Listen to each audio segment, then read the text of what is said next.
Hello students, once again welcome back to the physics class, unit first electrostatics, class 12th। Previous lecture में हमने पढ़ा था electric field के बारे में। Today we are discussing about some conceptual questions on electric field and one or two questions on Coulomb's law। तो ये उस टाइप के क्वेश्चन है जो आपके बोर्ड में पूछे जाते हैं सीबीएसई में। तो सीबीएसई जो है वो जनरली कंसेप्चुअल क्वेश्चंस पे वेटेज ज़्यादा रखता है। न्यूमेरिकल जो हार्ड मैथमेटिक्स वाले क्वेश्चंस जो होते हैं उन पे वेटेज जो है वो कम होता है। कंसेप्चुअल क्वेश्चंस पे वेटेज जो है वो हमेशा ज़्यादा होता है। तो मैंने दोनों टाइप के क्वेश्चन इसमें समराइज करने की कोशिश की है। तो इस छोटे वीडियो में मैं आपको 5 to 6 क्वेश्चन जो है वो एक्सप्लेन करके बताऊंगा। उसके बाद भी अगर आपको नीड लगे कि सर हमको और ज़्यादा क्वेश्चंस जो है वो करने हैं या इस टॉपिक पे और ज़्यादा एडवांस क्वेश्चन जो है हम करने हैं, तो let me know in the comment section. आप मुझे पर्सनल भी मैसेज कर सकते हैं, तो मैं एक वीडियो न्यूमेरिकल्स के लिए और डेडिकेट कर दूंगा। नहीं तो अगले वीडियो में अपन इलेक्ट्रिक डाइपोल जो है वो शुरू करेंगे। तो स्टार्ट करते हैं पहले क्वेश्चन से। This is based on transfer of charge. Question क्या है? If a body is charged by rubbing its wait, if a body is charged by rubbing its wait. ये कह रहा है कि एक बॉडी को चार्ज किया जाए। ये मैंने आपको पहले दिन बताया था कि चार्जिंग ऑफ अ बॉडी के 3 प्रोसेस होते हैं। एक तो होता है रबिंग, जिसको फ्रिक्शन भी कहते हैं, रबिंग। सेकंड अपन ने देखा था कंडक्शन, और थर्ड देखा था इंडक्शन। तो रबिंग जो है वो फर्स्ट इसका पार्ट था, टाइप था चार्जिंग ऑफ अ बॉडी। तो ये कह रहा है कि if a body is charged by rubbing its wait remains precisely constant, increase slightly, decrease slightly, may increase slightly और मे डिक्रीज स्लाइटली। तो आप जो इसका आंसर गैस कर सकते हैं, मैं आपको जो है एक्सप्लेनेशन दे देता हूँ कि कभी भी किसी भी बॉडी को अगर चार्ज किया जाए, for charging of a body, उसको अपन अगर रब करें तो ट्रांसफ़र ऑफ इलेक्ट्रॉन होता है। क्या होता है? इलेक्ट्रॉन्स का ट्रांसफ़र। अब इलेक्ट्रॉन्स का ट्रांसफ़र होगा तो या तो इलेक्ट्रॉन जो है वो निकलेंगे वहाँ से, गिव अप होगा, या इलेक्ट्रॉन जो है वो बॉडी टेक इन करेगी। क्लियर? कि अगर आप उसको रब करेंगे तो इधर बॉडी पे जो है वो पॉजिटिव चार्ज आएगा या फिर कौन सा चार्ज आएगा? नेगेटिव चार्ज आएगा। तो या तो बॉडी जो है वो इलेक्ट्रॉन को टेक इन करेगी या फिर जो है वो गिव अप करेगी। तो कुल मिला के इलेक्ट्रॉन का जो है वो ट्रांसफ़र हो रहा है। तो इलेक्ट्रॉन का अगर ट्रांसफर होता है, इलेक्ट्रॉन का कोई ना कोई मास है। अपन जानते हैं mass of electron is 9.1 into 10⁻³ kilogram. भले स्लाइटली कम है, बहुत कम है, नेग्लिजिबल वैल्यू, पर कोई ना कोई मास तो है ही है इलेक्ट्रॉन का। तो जब इलेक्ट्रॉन ट्रांसफ़र होंगे तो या तो उसका वेट जो है वो इंक्रीज़ हो सकता है कि अगर वो उस पर नेगेटिव चार्ज है, वो इलेक्ट्रॉन को ले लेता है, टेक इन करता है, तो मे स्लाइटली इंक्रीज, और अगर वो इलेक्ट्रॉन गिव अप कर देता है तो मे स्लाइटली डिक्रीज। तो the correct answer is D. If a body is charged by rubbing its weight may slightly increase और मे स्लाइटली डिक्रीज। ओके, चलिए नेक्स्ट क्वेश्चन। नेक्स्ट क्वेश्चन क्या कह रहा है? A proton and an electron, दो type के अपने पास फंडामेंटल पार्टिकल्स हैं। The first one is proton P और the second one is electron E, are placed in an uniform electric field. ये इलेक्ट्रिक फील्ड से रिलेटेड क्वेश्चन है, देखिए इसको ध्यान से। A proton and an electron are placed in a uniform electric field. First option है आपका, the electric forces acting on them will be equal. Second question, the magnitudes of electric forces will be equal. Third one is their acceleration will be equal. Fourth, the magnitudes of their acceleration will be equal. तो इसमें आपको rejection method apply करना पड़ेगा। Rejection method in the sense कि जो option आपको लग रहे हैं कि करेक्ट नहीं हो सकते हैं उनको कैंसिल करते जाओ, तो ऑटोमेटिकली आपके पास जो है वो करेक्ट आंसर आ जाएगा। अब अपन को क्वेश्चन की अप्रोच क्या होती है, किसी भी क्वेश्चन सॉल्व करने की अप्रोच क्या होती है? अप्रोच ये होती है कि जो ऑप्शन आपको दे रखे हैं आप उसी से फॉर्मूला फाइंड आउट करके और जो पूछा गया उसको फाइंड आउट करने की कोशिश करें। देखें कैसे कि फर्स्ट इसने 2 ऑप्शन ऐसे हैं, जैसे मैं सी और डी को पिक करता हूँ। पहले इसने दोनों ऑप्शन में बात की एक्सेलरेशन की बात की। अब एक्सेलरेशन का फॉर्मूला अपन जाते हैं according to Newton's second law of motion, F = ma ही होगा। अब मैं ये F equal to M A क्यों यूज़ कर रहा हूँ? मैं इसलिए यूज़ कर रहा हूँ क्योंकि इसने मुझे कह दिया है कि a proton and an electron are placed in uniform electric field. तो यूनिफॉर्म इलेक्ट्रिक फील्ड में अगर इसको रखा है तो अपन जानते हैं किसी भी चार्ज पार्टिकल को इलेक्ट्रिक फील्ड में जब प्लेस किया जाता है तो उस पर जो फोर्स लगता है वो लगता है F equal to Q E. लगेगा नहीं लगेगा?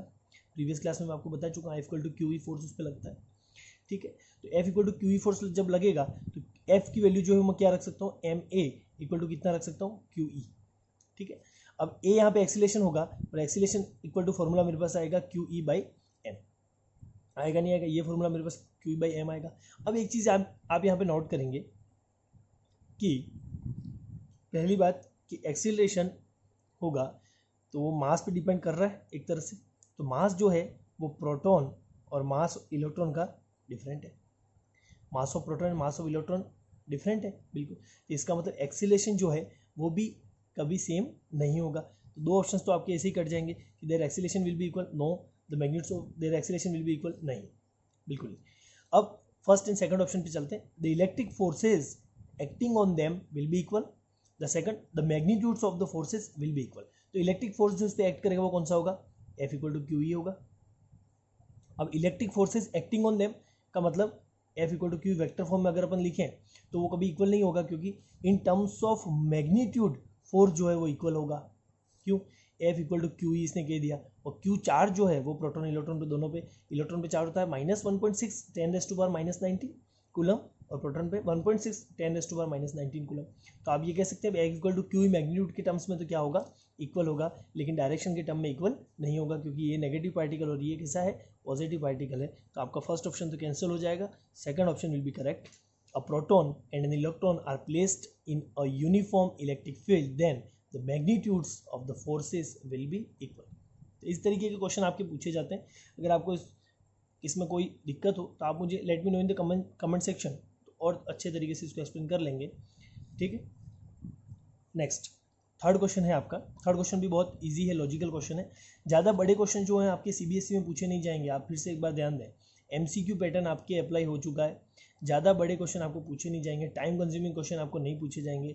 आपका कंसेप्ट लेवल आप चेक किया जाएगा, अंडरस्टैंडिंग चेक की जाएगी। तो उस पर बेस्ड क्वेश्चन मैंने इसमें सेलेक्ट करके डाले। अगर आपको लगता है कि यू फील दैट कि हमको थोड़े हार्ड मैथमेटिक्स वाले क्वेश्चन भी करने हैं, तो let me know in the comment section, तो अपन उसको भी कर लेंगे, आगे हैंडल कर लेंगे, कोई दिक्कत नहीं। ठीक है, third question, 4 equal charges. 4 equal charges पहली बात तो मैग्नीट्यूड क्या हो जाएगा, सेम हो जाएगा, क्यू या माइनस क्यू जो भी आप लेना चाहें। 4 equal charges at the corners of a square. तो मैंने एक स्क्वायर बना देता हूँ, ये मैंने स्क्वायर बना दिया, ये क्यू, ये क्यू, ये क्यू और ये क्यू प्लेस कर दिया। 4 equal charges at the corner of square. जैसा क्वेश्चन कह रहा है वैसा करते जाए। If the electric field at the centre of square due to any one charge is E. अब electric field at the centre of the square देख लीजिए आप, कि मैं ये मानूँ कि ये ए पॉइंट है, ये बी पॉइंट है, ये सी पॉइंट है और ये डी पॉइंट है। ए पॉइंट की वजह से यहाँ पे जो इलेक्ट्रिक फील्ड है वो कितना है, ई है। कितना है, ई है। अब यहाँ पे मैंने एक टेस्ट चार्ज प्लेस कर दिया, सपोज प्लस क्यू प्लेस कर दिया, क्यू नॉट प्लेस कर दिया। तो इलेक्ट्रिक फील्ड की डायरेक्शन जो रहेगी वो किस तरफ रहेगी, इस तरफ रहेगी।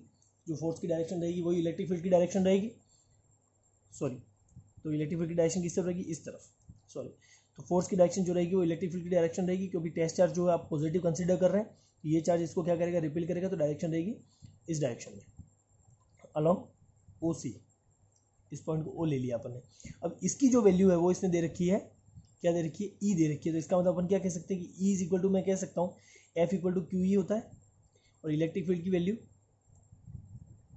F equal to Q E. Electric field के Q by R square due to point charge, ये उसने ई अपन को दे रखा है, और मैग्नीट्यूड दोनों का सेम है। इसको क्यू नॉट अपन ले लें या क्यू ले लें, ठीक है।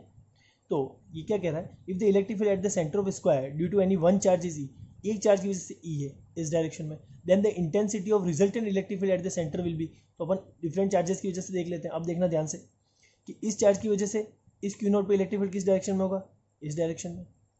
इस चार्ज की वजह से इस पर इलेक्ट्रिक फील्ड किस डायरेक्शन में होगा, इस डायरेक्शन में। और इस चार्ज की वजह से इस पर इलेक्ट्रिक फील्ड किस डायरेक्शन में होगा, इस डायरेक्शन में। तो अपन ये कह सकते हैं कि क्योंकि ऑल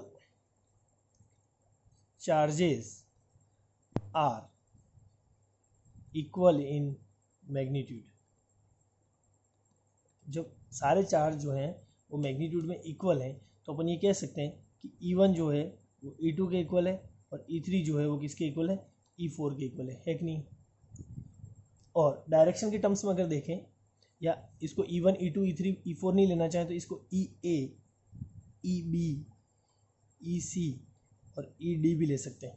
तो इसको अगर देखें तो कौन सा हो जाएगा, ये A चार्ज है, इसकी वजह से ये हो गया EA जो कि डायरेक्टली अपोजिट है किसके, EC के। इसकी वजह से ये हो जाएगा EB जो कि डायरेक्टली अपोजिट है किसके, ED के। इसका मतलब ये चारों आपस में क्या हो जाएंगे, कैंसल आउट हो जाएंगे, क्योंकि मैग्नीट्यूड इनका सेम है और डायरेक्शन एग्जैक्टली अपोजिट है। तो रिजल्टेंट इलेक्ट्रिक फील्ड जो आएगा eight the centre of the square will be 0। तो आपका option number A correct. Yes, this is question number 4. An electron and a proton are situated in a uniform electric field. The ratio of their acceleration will be. अब ये question वैसा ही है जैसा मैंने आपको आगे वाला क्वेश्चन नंबर 2 जो करवाया था उस तरीके का ये क्वेश्चन है। An electron and a proton are situated in a uniform electric field. Uniform electric field में अगेन अपन ने इलेक्ट्रॉन और प्रोटॉन को क्या कर रखा है, प्लेस कर रखा है। The ratio of their acceleration will be, आपको इन दोनों के एक्सेलरेशन का रेशियो जो है वो बताना है। तो ये क्वेश्चन आपके लिए मैं एज ए होमवर्क रख रहा हूँ, आप इसका स्क्रीनशॉट ले सकते हैं, वीडियो को रिवाइंड करके भी देख सकते हैं। This question will be your homework. An electron and proton are situated in a uniform electric field, आप इजीली कर सकते हैं इसको, आपको एक्सेलरेशन का रेशियो जो है वो बताना है, ठीक है। Next question is very conceptual, अच्छा यूनिक क्वेश्चन है, आपको देखना चाहिए। इसके 3-4 केसेस जो है वो बन सकते हैं और मैं आपको बताऊंगा इसके जो स्पेशल केसेस जो बनते हैं वो भी बताऊंगा नेक्स्ट वीडियो में।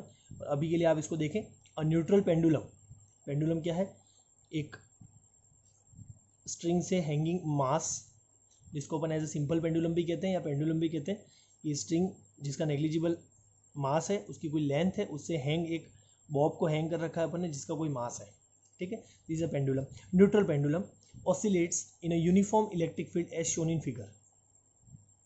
as shown in figure कि यूनिफॉर्म इलेक्ट्रिक फील्ड जो है वो अपवर्ड डायरेक्शन में, किस डायरेक्शन में, अपवर्ड डायरेक्शन में, अपवर्ड डायरेक्शन में यूनिफॉर्म इलेक्ट्रिक फील्ड जो है वो इस पर लग रहा है। न्यूट्रल पेंडुलम में जो उसमें ऑसिलेट कर रहा है, क्योंकि न्यूट्रल है तो उस पर कोई दिक्कत नहीं आएगी, ठीक है, इलेक्ट्रिक फील्ड में। इफ़ अ पॉजिटिव चार्ज, अब जो है वो क्वेश्चन शुरू होता है। If a positive charge is given to the pendulum, इस पेंडुलम को आपने क्या किया, ये न्यूट्रल पेंडुलम था जो अपवर्ड इलेक्ट्रिक फील्ड जो आपने अप्लाई कर रखा उसमें ऑसिलेट कर रहा था। अब आपने इसको जो है वो positive charge plus Q charge जो है वो आपने इसको दे दिया, तो इसके टाइम पीरियड पे क्या इफेक्ट आएगा। बहुत अच्छा क्वेश्चन है, लॉजिकल क्वेश्चन है। इसके 2-3 केसेस जो है वो और भी बनते हैं कि अगर आपने डाउनवर्ड डायरेक्शन में लगाया तो क्या होगा, अगर आपने परपेंडिकुलर डायरेक्शन या पैरेलल डायरेक्शन में लगाया तो क्या होगा। तो इसको देखते हैं अपन, इस क्वेश्चन को कैसे करेंगे कि सपोज ये यहाँ से मैंने ये m मास का पेंडुलम जो है वो हैंग कर रखा है, इलेक्ट्रिक फील्ड इस डायरेक्शन में, ये ध्यान रखेंगे अपन, ठीक है। इसको प्लस क्यू चार्ज अपन ने दे दिया, तो सपोज किसी पॉइंट पे ये ऐसे है, तो अगर मैं फोर्स की बात करूँ कि प्लस क्यू चार्ज अगर इसको दिया है, अपवर्ड डायरेक्शन में E इलेक्ट्रिक फील्ड लग रहा है, तो फोर्स जो F equal to Q E लगेगा वो किस डायरेक्शन में लगेगा, इस डायरेक्शन में लगेगा कि नहीं। F equal to Q E इस डायरेक्शन में लगेगा, बिल्कुल लगेगा। और एक फोर्स इस पर जो है वो लग रहा होगा, कौन सा, mg लग रहा होगा।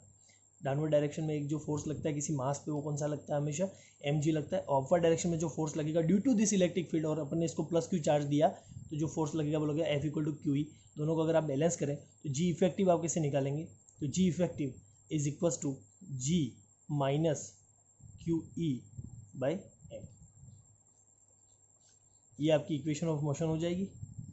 इक्वेशन ऑफ मोशन जो है आपने क्लास 11th में लिखना सीखा होगा कि इक्वेशन ऑफ मोशन कैसे लिखते हैं, कि जब किसी बॉडी पर जो दो फोर्स लग रहे हैं F1 एंड F2, तो अपन क्या लिखते हैं, F1 minus F2 is equals to ma।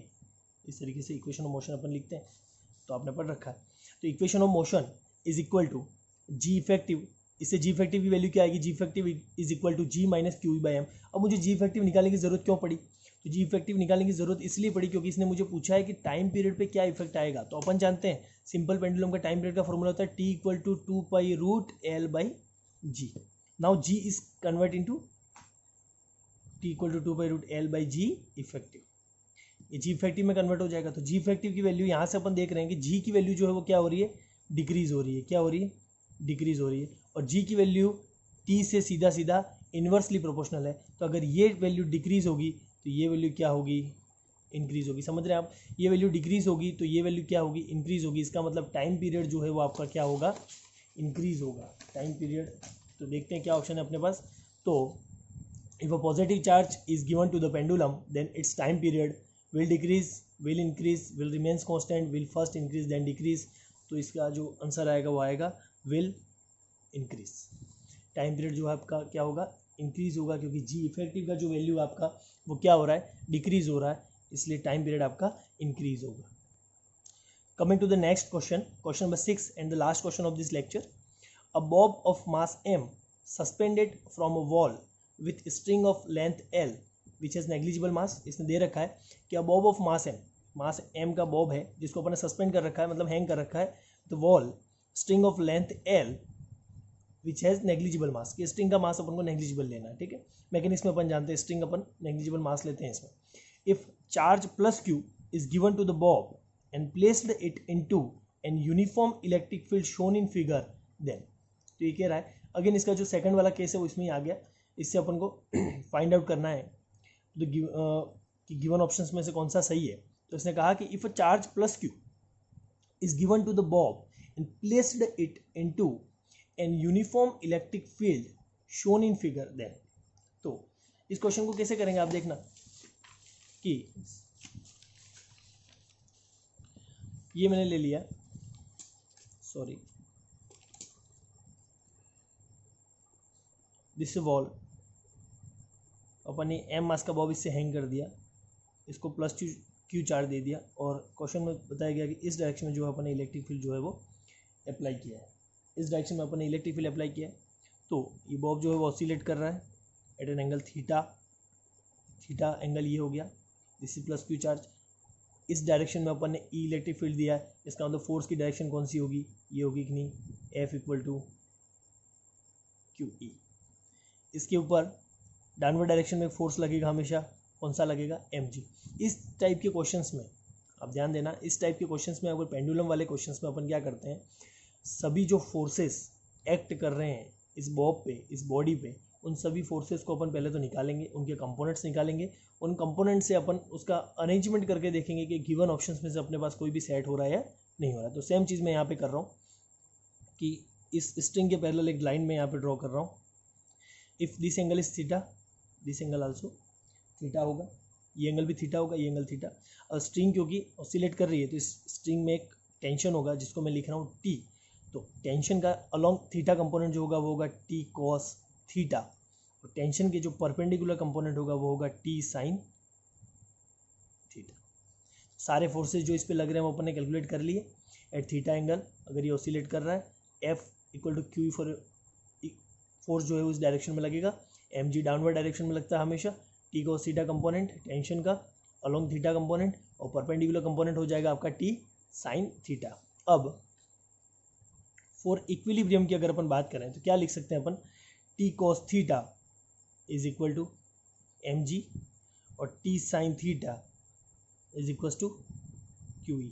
Equation number first, equation number second.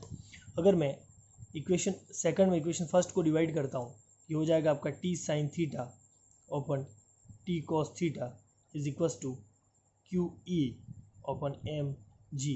T से टी कैंसर, sine theta upon cos theta, जो मैं ट्रिग्नोमेट्रिक आइडेंटिटी क्या हो जाएगा, sine theta upon cos theta is equal to tan theta Q E upon M ji.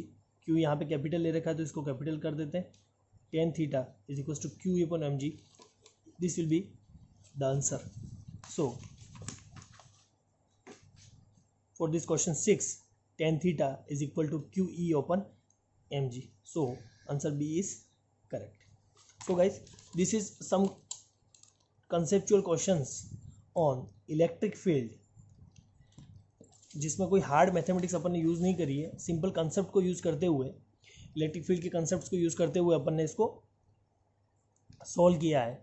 In case आप और भी न्यूमेरिकल्स अगर इस पर देखना चाहें तो let me know in the comment section, तो हम इसमें और भी एक और लेक्चर इस पर कंसिडर करेंगे जिसमें इलेक्ट्रिक फील्ड से रिलेटेड, कूलम्ब्स लॉ से रिलेटेड, क्वांटाइजेशन और चार्ज क्वांटाइजेशन और कंजर्वेशन ऑफ चार्ज से रिलेटेड क्वेश्चंस को अपन इंक्लूड करेंगे। ठीक है, इस वीडियो में अगर आपको कोई भी प्रॉब्लम हो तो आप मुझे कमेंट करके बता सकते हैं। Thank you so much.